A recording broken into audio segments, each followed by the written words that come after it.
Pesan terakhir Indira Seviana ke ibu sebelum jadi korban kebakaran Glodok Plaza, pamit mau jalan-jalan.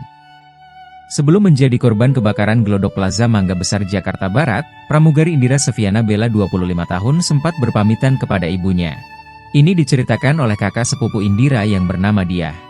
Lewat pesan WhatsApp yang dikirim ke ibunya, Indira menyebut bahwa ia baru selesai mengikuti ujian. Untuk merayakan itu, Indira berencana akan pergi jalan-jalan bersama teman-temannya. Pesan itu dikirimkan ke sang ibu pada Rabu, 15 Januari 2025, sekira pukul 20 WIB sesaat sebelum peristiwa kebakaran terjadi. Usai mendapat pesan dari Indira, keesokan harinya, Kamis, 16 Januari 2025, sekira pukul 14 WIB ia mendapat kabar dari teman satu apartemen sang anak. Ia dikabarkan jika Indira tidak kembali ke apartemen sejak semalam setelah pergi keluar. Malam itu, Indira memang pergi bersama 6 temannya dengan menggunakan mobil. Mereka semua adalah pramugari tetapi berbeda jadwal piket. Saat kabar itu diterima ibu Indira, ia juga mendengar ada kejadian kebakaran di Glodok Plaza.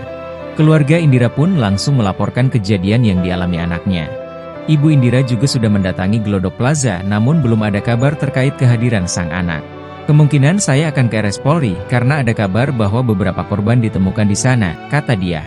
Sebelumnya, sebanyak 14 orang dilaporkan hilang saat Plaza Glodok Mangga Besar Jakarta Barat terbakar pada Rabu, 15 Januari 2025, malam.